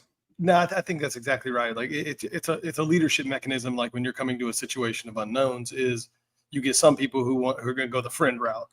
I'm gonna be everybody's friend. Like I'm gonna sit down and we're gonna figure this whole thing out. And then you get the guy, the bullshit artist like Griff, or you get what Dumars is doing, which is basically like, hey, I don't know any of y'all. Like, you know, anybody could go. And so you get that type of person and I think that's, to be honest, I do think there are elements of that this organization really needed. I'm not your friend. We're going to have expectations and I'm here to do a job. I'm not here to be your friend or to be some nice guy or, you know, hire good people, all that crap that we've been hearing for years. Like, and so I have no issue with this kind of stuff. Like this group, this organization needs like somebody that might make somebody a little nervous. Like people need to be a little nervous. Now Joe Dumars, you didn't inherit Tim Duncan. You inherited Jerry Stackhouse. No, not Stackhouse. You inherited Sprewell. You inherited a guy that's a little on the edge. So, but the thing about having an open door policy is also it's how you get a coach fired. If you wanted to fire him, like, look, man, you see me out there, you see what I'm doing. You know what I'm saying? I don't like what's happening. You know, I need a new direction. And it's like, all right, we're gonna make it happen. Mm-hmm. Oh my God, Saints are terrible. Right around the 10. It should be first and goal, and it will be right at the 10-yard line. Sanker saved the touchdown with the angle on the sideline. Jeremiah Pierce. Well, how is Queen doing? Queen is doing well. How far away? They're training him big time role. I mean, like, as I said to him, like, you know, you have a hand situation here, but that doesn't stop your legs. Right. So he's running. Yeah, he violated Queen on his kind of. I ain't gonna lie, but that's what you need, though. You need a dog to tell you what's happening. No, but you gotta, but look though, you gotta set that precedence like early in a relationship, and specifically when they're young, when they're 19 and 20. You know what I mean? If you don't do it now, early in a relationship, 2 years from now, you ain't gonna be able to do it because they used to you being in a certain way. You know what I mean? So he gotta kind of like, you know, he gotta be as blunt and as honest and maybe a little disrespectful just to be like, hey, I don't know no other way to call it. I gotta tell you how it is. But Queen know now. It's a lot easier for me to respect you from that because you told me, you know, you could have been like, hey, man, you my guy. Like, you know, take it easy, blah, blah. We'll figure it out. When we figure it out, we in this together. No, get in shape. And if you're Joe Dumars, you probably don't even want nobody on the roster you can't talk to like that. For real.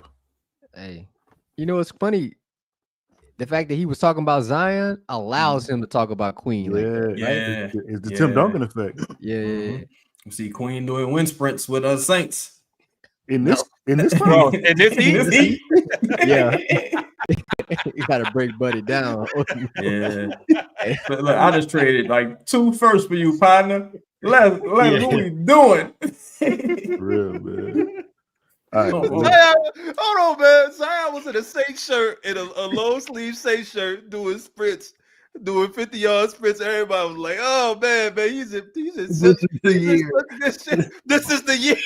This is crazy, dog. Nobody had seen him for like 4 months. You know what's wild? That's the year he played like 70 games. That's the weirdest shit. Like, dog, this is wild, bro. This is wild. This is an enigma. Running out, because I want you to be in incredible shape. When you come back, because you're going to be behind a little bit, and so you got to be in great shape to catch up. Else you get hurt again, and so he's doing great.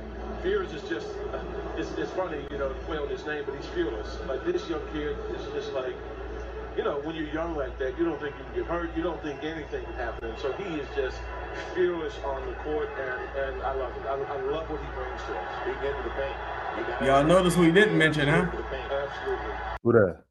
Yeah, motherfucker. He kind of that sounds like Jose's calling card. Honestly, he's fearless. You know, he just you know that's all I can say about it. He fearless. To me, that sounds like hey, I don't know. I'm just saying that's interesting. That's interesting that he had that much reference towards Jeremiah Fields. That's why I made those shirts. I have the same reverend. But that's just interesting. that's interesting. Shout out to Dumars. Great pick.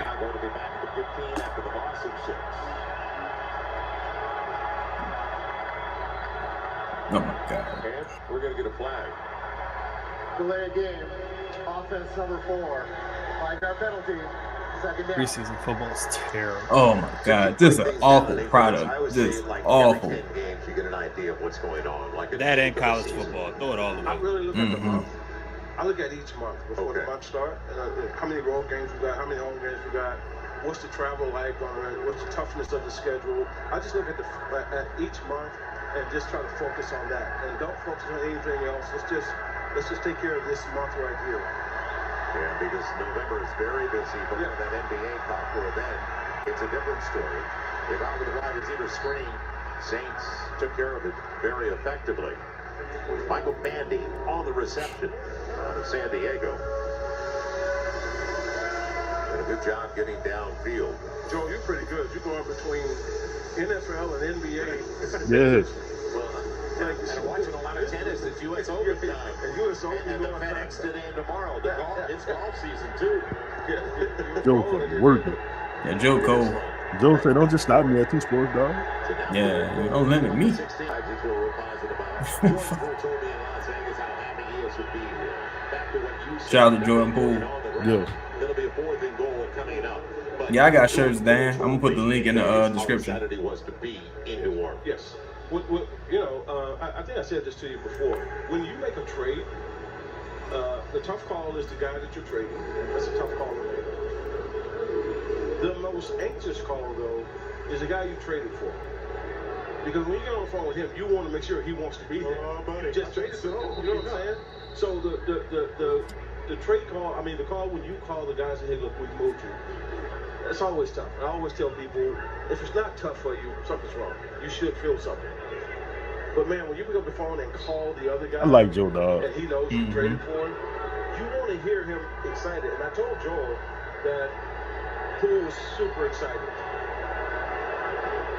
What name you said? Wait, he's not even said Jor or. Oh, I'm not even sure what name he said. Okay.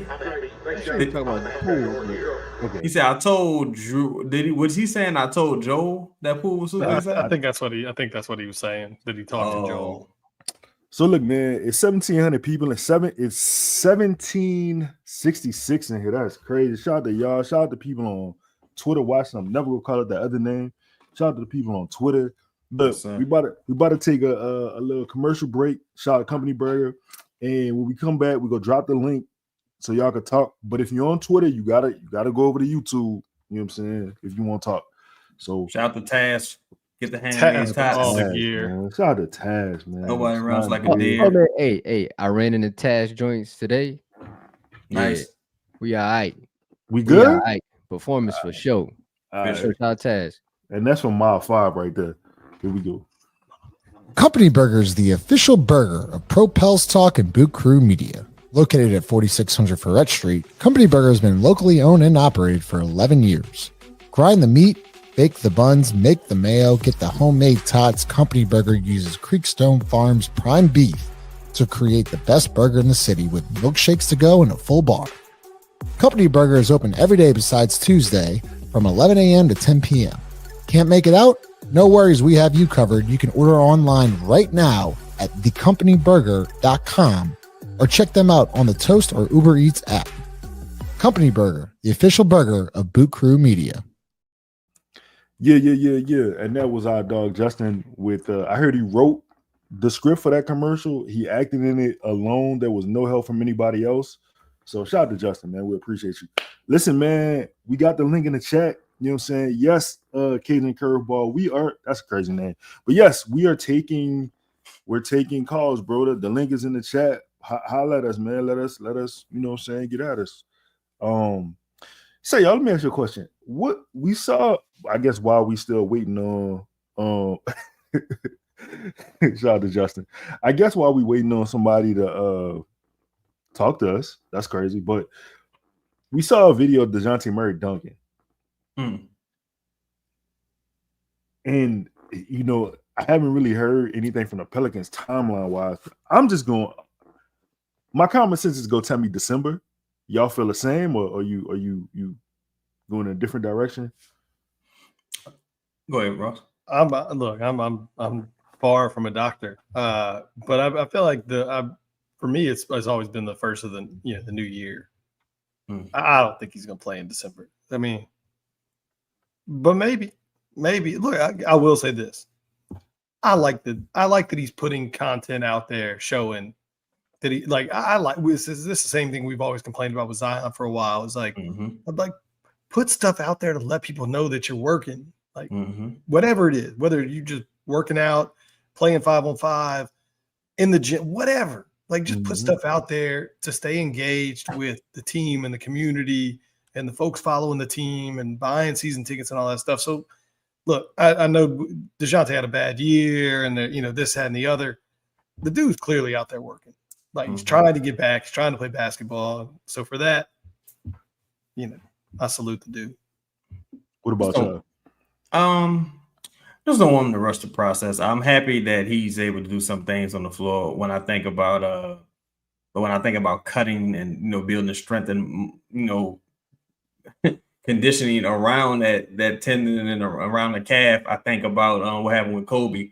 When Kobe was trying to rush back and he fractured his leg. Something crazy happened. We tried to rush back. So it's like there really is no rush here. Like, you know what I'm saying? I think him coming back too much ahead of schedule would only hurt him in the short term. I don't know how much it really helps the Pelicans, especially if you're like, oh, fuck, now he's back on the mend again for who knows how long this time. So I will say just take your time, but I am happy to see that he's doing the thing he loves to do, and that's play basketball.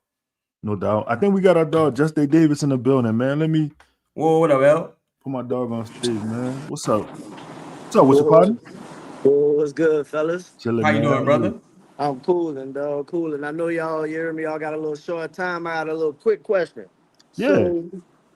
So Joe just said that everybody was in Cali, working hard, grinding, whatever. Do you think, two questions, do you think Zion out there establishing a pecking order of like, this my team, everything fall in place, this how we gonna play, setting the expectation? Also, do we think Joe was at some of these workouts? Because he said, they out there not playing around, they working hard, yada, yada. Was he actually there we believe at least he was there to put eyes on them and say, all right, yeah, they're grinding, now I could transition to something else? And also, last thing, how y'all think because Jose and Missy right now, doing the overseas thing. Were they there or were they probably out? You know what I'm saying? Doing whatever they was doing with they their countries or whatever. So that's pretty much all I got, fellas. Appreciate y'all. Appreciate you, Big Round. Make sure y'all check out his show, Blank Canvas, man, Entertainment. Check it out. That was in the blender. Yeah. I let y'all have that. What y'all think?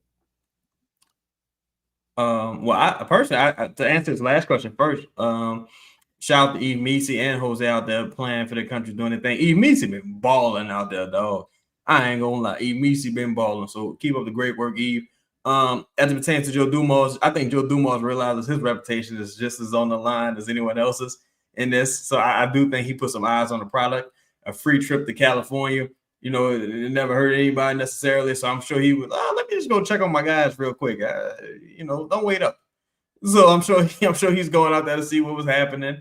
And as far as Zion, I think Zion, the dude that he's a pecking order guy when it comes to being on the floor. Like, as far as like him being the best player on the floor. But I think Zion is more than comfortable with just being one of the guys. Like, you know what I'm saying? I do think he's more like just like he's probably, if they had like some rookie hazing going on, he probably wouldn't be the dude like, hey, rookie, carry my bag. He probably be like, he just like, that's just the personality I've seen. What do you fellas think? I agree with you. Go there, Russ. I was gonna say, I agree. I think him being out there and involved is more important than like him trying to establish some kind of like leadership because he's just not. I don't think that's his personality. I don't think it ever has been his personality. But I do think, because we remember last year they set this up and people didn't go. Like not everyone went. Yeah. I think he was there for like what 2 days. Then he had a Jordan event, like, and then Brandon didn't go at all. Oh yeah. BI had the contract situation. It was like whatever. Yeah. And so who set it up? Was it Trey? One of them said. I think it was Brandon Trey. set it up. Yeah, Brandon set up his own shit and then go. Yeah. And so I think just everyone being there is almost more important than like what happened, because that tells me a little more about either where they're at this stage or where their fear level is of like, hey, you're going to go piss off Dumars. He really might trade your dumb ass. Like he really fucking crazy Joe. Yeah. And so I think that in either case, I think it's a positive if the whole team was out there. Okay. I agree. It's good being at this point in the season and it's not being any drama just yet. Because right now, the biggest hurdle I think we've had to discuss in like almost ad nauseum and try to clear is Willie Green, right? Like luckily today we ain't got nothing crazy going on. We ain't got like no trade requests. We ain't got no crazy contract extensions we contemplating. There's the only, I guess the DeJounte situation where it's like what to do with this guy type thing, but that's even gotten to the point where it's in the back of our minds now. So I think them putting the work in and seeing the dudes play overseas, like everybody's seeming to be like they playing basketball right now. And that's good. Even DeJounte, him being injured, he's still putting some work in. Like, so that's awesome to see. Yo, man, again, the link in the chat, man. We give y'all like five more minutes if ain't nobody But I said we could probably read some of the star questions, and if they jump in, then let's do that, man. Let's get to the super chats first. Shout out, dog, Michael Morgan is always. Shout out, Michael Morgan. Man. Appreciate you, brother. Good dude right there, man. Mike said, "What's good, fellas? What's good, Mike? How you doing, Mike?" Shout out to our dog, Sporgus Board Sheboygan. All right. Y'all never answered my 2K questions. What's y'all rating? I thought we went through that last show. I feel like we went the other day. Was our personal ratings? I think that's what he mean.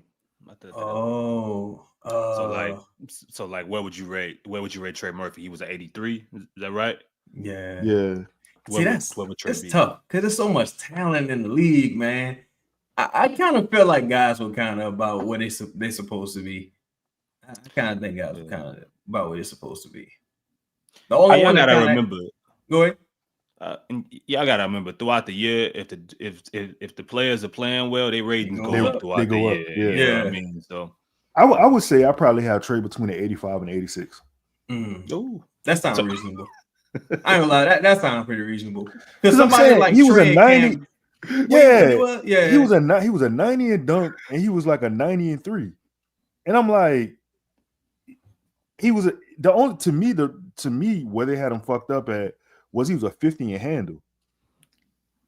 And I mean, well, see, you gotta that's a 2K thing. Like Herb was like an 80 though, dog. Like Herb was an 80 in handle. He wasn't an 80, but it was like I'm about 76. I'm about to say this deserves a review.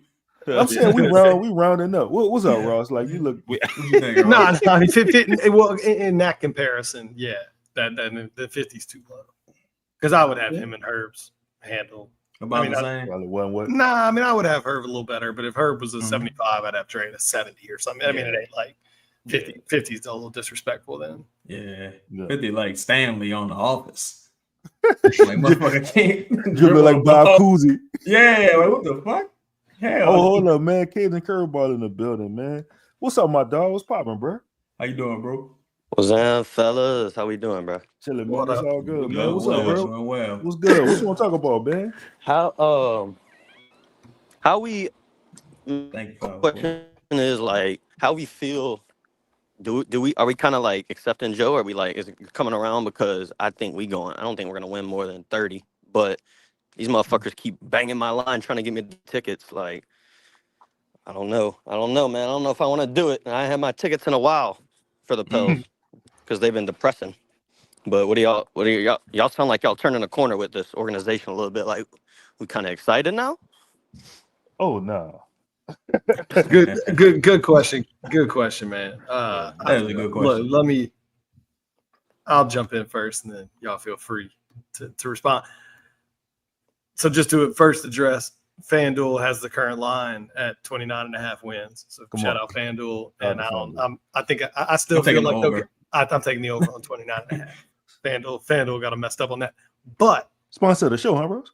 They sure do. Y'all go check out that line.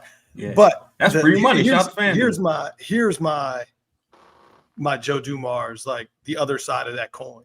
I think everything he's saying and doing from a basketball and like from like a people perspective. I like the tone he's setting. I like that he appears to be holding people accountable. I like that he's setting standards. I like that he's not going to be here for any of this like bullshit that we've had in the past. Having said that, I'm still not in love with like roster composition. Still not in love with like some of the player personnel moves in the offseason. Like, so I think Joe is doing a great job of like managing the people and setting expectations. But that doesn't excuse some of the trade, like some of the stuff that happened in the offseason. Like I still think the team overall is not going to be great. And that's because of the talent and the roster construction and some of the missed opportunities. And you still way overpaid to move up in the draft. Like all of those things are still real. And I think from that perspective, I'm still worried about like that part of Joe Dumars. I'm very worried about. Like, can he actually put a team on the court that can win something more than, a play-in game? I have a lot of questions about that. But the other part, Joe in the media, Joe handling players, Joe holding people accountable, I think all that's great. So there's two sides to that coin. One side I like, the other still got a lot of questions. Chris, you had something? I mean, turning the corner, for a team that's like Ross said, the FanDuel over and under that 29 wins. I mean, if they win 30, they win 35. I mean, look, I don't. Every year, their true success is going to be defined by what the hell is going on with Zion. If Zion plays more games than he's supposed to, or that he typically does, they will probably win more games. And I think the Joe Dumars thing is important if you're talking about raising optimism, because one of the issues with Zion over the past it's been decision making and maybe some of the relationships that he had inside the building. Well, if Joe is the person that's helping changing that, along with whatever other maturation that Zion is taking, then you should feel more confident in his ability to play more games, which will bring more wins. It's a domino effect. I don't agree with everything. I mean, there's still some roster question marks, some thick question marks, everything like that. There's also some interesting or exciting talents that I'm interested in seeing. I also don't like the coach. It's a bunch of back and forth, a bunch of pros and cons, but it always points back to number one.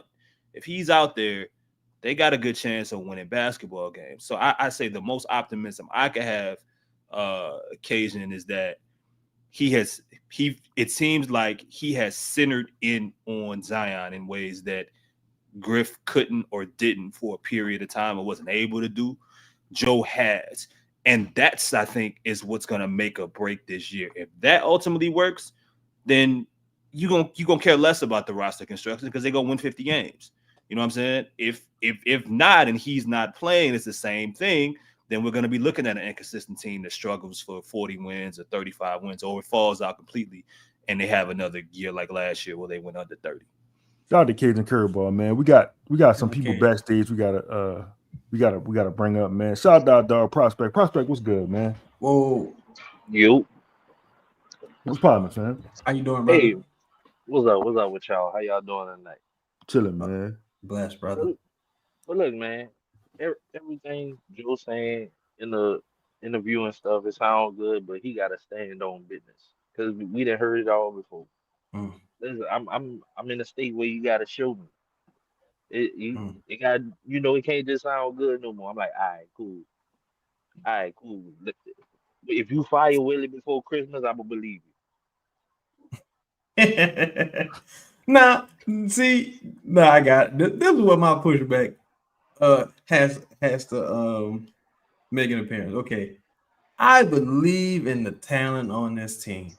And I believe, to Chris's point, Zion alone, right? If Zion is healthy 70 plus games, 65 plus games, I think that's 30 wins off the rip right there. Now, you add in a healthy Trey Murphy, healthy Herb Jones, Jordan Poole's continued play, and rim defense and rebounding. You hoping that You hoping that Eve Misi could take the next step. I believe in this roster. Also, I don't think the Pelicans are necessarily done yet, just because they still got money and they still got an open roster spot. Still got Malcolm Brogdon available. Westbrook might want to take a gamble on Malik Beasley. You know what I'm saying? You got a couple different options out there, things that you could do to even improve this team on the back end. I think Bol's still out there, if I'm not mistaken. So I think this team is talented. They just got to show up and play. You say what? Big. They need to stretch big, right? So if they brought in Bol or somebody like that, maybe people's evaluation would be a little different.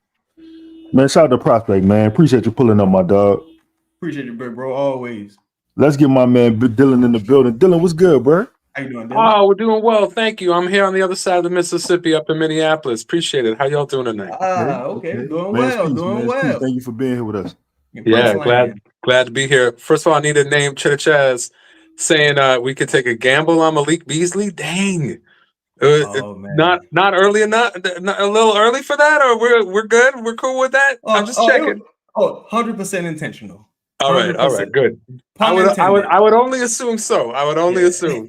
Absolutely. Appreciate y'all. I have one question too, if we got the space, but the big one is we're talking about Joe Dumars speaking about accountability and being clear and being honest and being straightforward, and yet we still have this coach, right?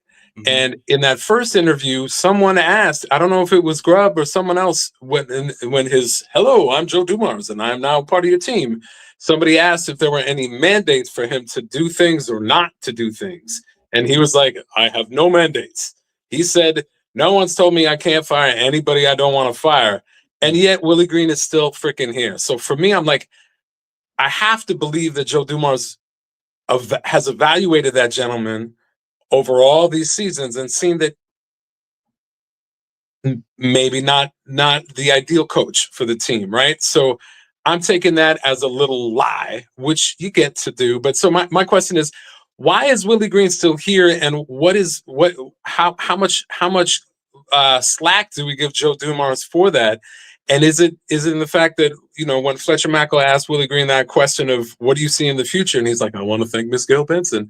Is it that, so what are the parameters? What do you all think the parameters are of why Willie Green is still here if Joe Dumars is being Mr. Accountability, and what will it take? What do we imagine are the conversations that Joe Dumars has had with the people above him to say, at some point, you are going to have to let me lead this team? That's my big question.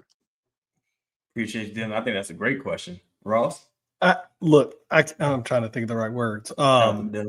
Yeah, good question. And I do agree that there was probably a little tongue-in-cheek lie around the mandate question very early on. I think you're right. I think it was the first question that he got asked. Willie Green has a very, very good. The ownership group loves Willie Green.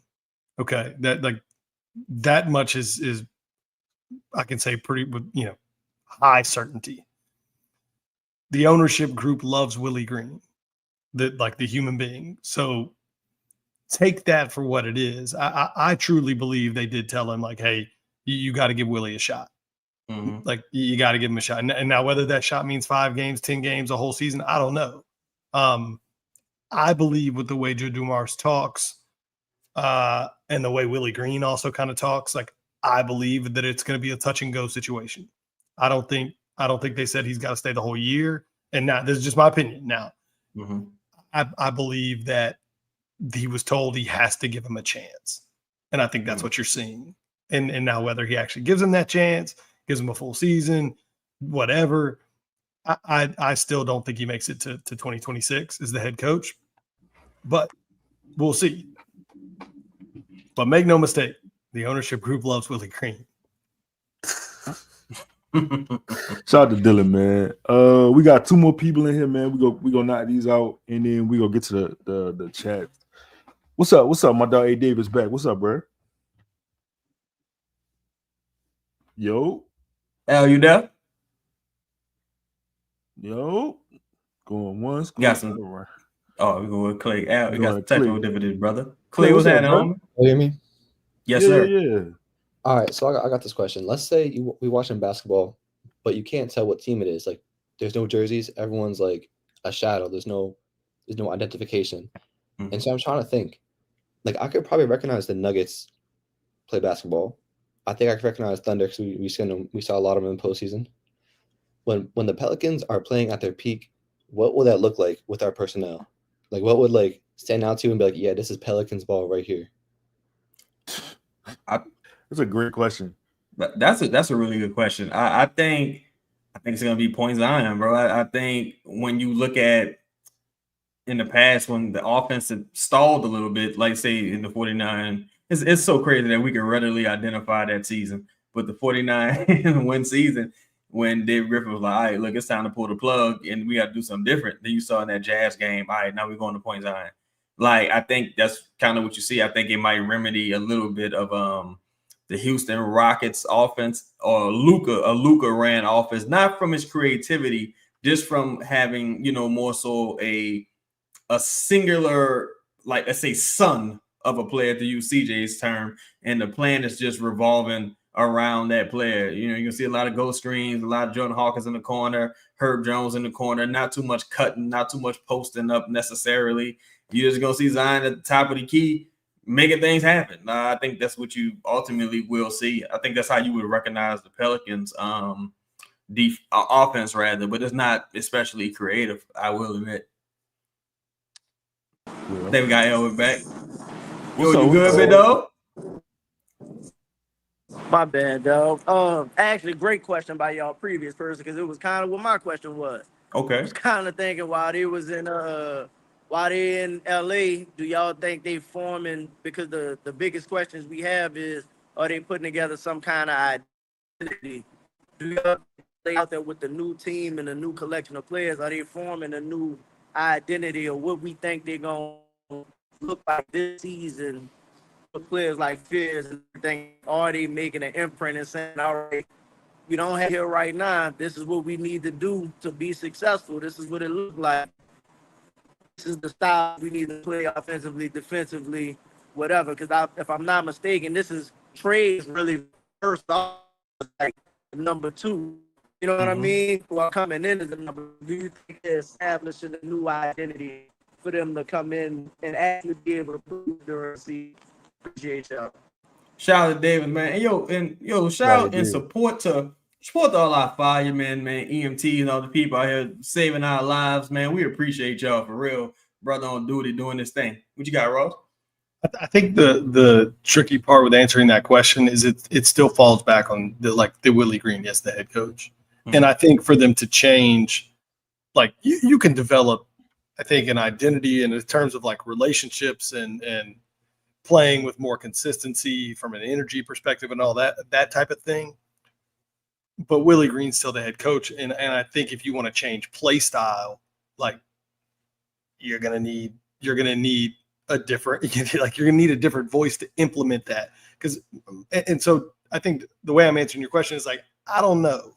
I don't think they're gonna show up and you're gonna see some new style of basketball because you still got like the same people on the bench for the most part, unless Joe has made some claims there too and said, no, we're not going to play this boring ass like basketball anymore. I believe this roster can play really fast. Like, I think they should get up and down the floor. I think they should attack the basket a lot more. And this is just high level. Like, they should play really, really fast. I would love to see this team get up a ton of shots, get up and down the floor, play in transition, because I don't think they're going to be all that great defensively. And so it really and truly your best bet, I think, is to play 5 out, 4 out, whatever you want to call it, a lot of ball screens and play downhill, play in transition. So just at a high level, I would like to see a more exciting brand of basketball. And you now have Jordan Poole, who's a quick, shifty player. You've got Jeremiah Fears, quick, shifty player. Zion Chaz has been saying this for 2 years, should have the basketball in his hands a lot more. Let him play downhill. I think there's an opportunity to develop the basis of a very fun offense with this group. I ain't gonna lie, yo. I really think Jordan Poole is the ultimate, I would say Willie Green proof player, as far as he's so erratic and he plays so much freestyle basketball that I think it would be tough to put restrictions on him as a player. Even with Zion, it's just like, all right, it don't matter what Willie Green does. I'm still Zion, Trey, guys like that. I think a greater question was is Willie Green in California? Because if you got the troops, I hope not. Me neither. Because if you got the troops and they all together, again, they're in the foxhole and they like, look, man, this week gonna have tell me about Willie Green. You know what I'm saying? What y'all think about Willie Green? Like, they're gonna say, boy, man, boy, some shits. We need like you got, he ain't it. So they're gonna have that camaraderie and they're gonna be like, nah, look, this is how we gonna do it. Because a coach ain't calling plays every play of the game. So they're gonna have some things, and Poole, Looney, they already know how to play off of one another. Trey, Herb, Zion, they already have that chemistry. You know what I'm saying? I think, like what Ross mentioned, Looney's a great screen setter. You know what I'm saying? Meese can play in transition. Herb, Poole's great transition. Trey, Zion, etc. I think them getting out and running will help mitigate and neutralize some of the things that Willie Green, his shortcomings. That's why I keep saying, like, man, the talent gotta show up. You can't show up and you can't run. Like, oh, I can't sprint. Give me till about December, I'll be able to sprint. It's like, nah. you need to show up ready to play, man. So I think that's a really good question. Man, shout out to everybody who pulled up. We gonna get some of these super chats. It's 1,924 people. Oh man, still in the joint, man. So we appreciate y'all, man, pulling up. Let's see, man. Brother, we read that one. Brother Zeke, man. Shout out to Brother Zeke.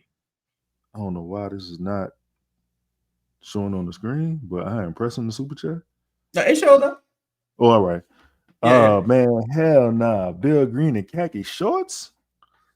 Man, maybe he had come from golfing or something. That was a little weird. Like, I understand that. It's crazy, man. You going to an interview in khaki shorts, bro.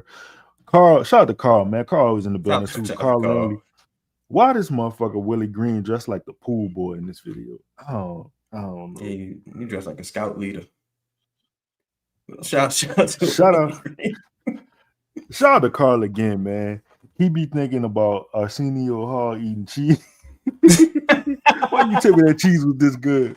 Yo, I ain't gonna lie. Watching Willie Green, he did look like he'd rather be anywhere else than answer no questions, boy. He like, oh God, they gonna ask me something difficult. Jesus Christ, man. This motherfucker tell me the cheese was this good. Shout out to Zeke again. Zeke. Yeah. He looked like that teacher during the hockey situation. That's crazy, man. Man. Shout out to who is this? 504 boy. 504 boy says salute. Salute my Appreciate dog. you with the sawbuck, big dog. I'm gonna hit y'all with this one. Stephanie. Shout out to Stephanie. Stephanie says, do y'all think Queen will be ready for the beginning of training camp or regular season? I'm going with neither.